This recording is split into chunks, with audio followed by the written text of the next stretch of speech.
All right, we're here in an 806 project here. We got her all split apart, as you can see. Got the tower off, got the top plate off here. Take a look down in. See the gears. This is the 4-speed. It'll work good. No teeth missing, which is nice. Brakes are all torn apart. I'm gonna put seals in them. That side wasn't bad, but this side over here was full of oil. Seal was leaking. So I had them all gummed up. Show you the disc here quick. Wasn't good. This full of oil. One of them's even broken. I think it's, must be this one. Nope. There it is. There's the brake. It's actually physically broken. So, like I say, they're full of oil. This side wasn't too bad. Still got a lot of disc left. But we got all new discs for it. We're in here, we're doing it. We're gonna put all new stuff in.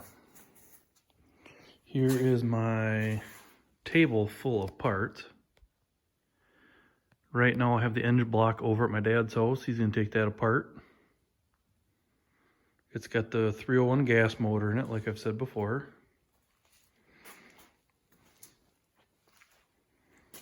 Manifold we're gonna take apart. It's got a little exhaust leak right here, so we're gonna try to fix that. Other than that, everything looks good in the motor. Here is the front end, which is now a hat rack for my cleater hat. Got over here, just use a 2x4. It's actually not too heavy. Word of advice though, make sure you put ratchet straps or something, chain your front end so it can't turn left and right, otherwise it will fall down on you. I caught it before it happened, luckily. So there it is. Easy to move around the garage. Like I say, I can lift that back up no problem. It's pretty balanced. If you're wondering, come over here to our rear retractor. Yeah, we tried turning the pressure up on the PTO. We got to work because I used it on a flail chopper this fall for chopping stocks.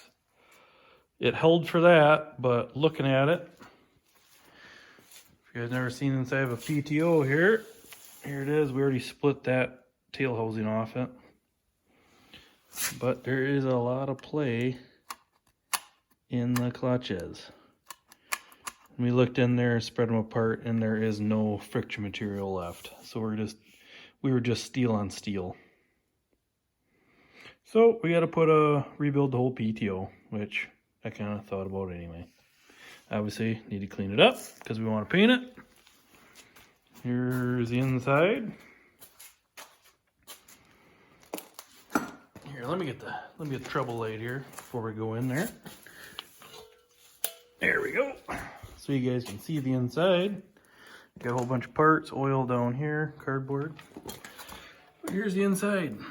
That is just a coupler to the PTO. So nothing there, but that's the inside. Not too bad for cleanliness. There's no gears in the bottom, nothing like that. So that's what we were looking for. But a little update here. We're working on her. Got the valves out of the back. Those are leaking. Dad's gonna rebuild those. Obviously, when you take those out, it puts fluid all over the top there and then runs down everywhere. But they were leaking before, so we need to fix them. Now we are. So he's got them, he's gonna fix them also.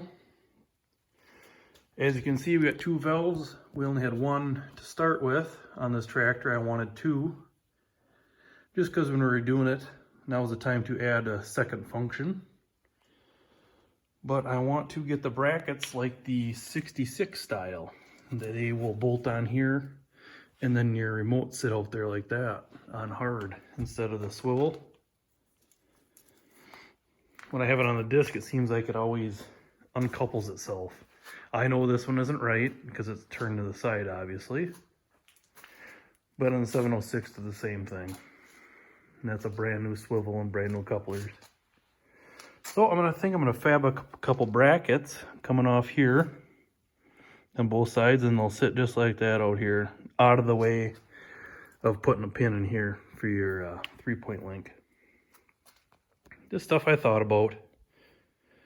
So we're making progress on this old girl. Like I say, Dad works at a dealership. He's gonna get some parts for me. And we're gonna get this thing all cleaned up and hopefully paint it this year. So my job now is to clean parts. So that's what I'll be doing.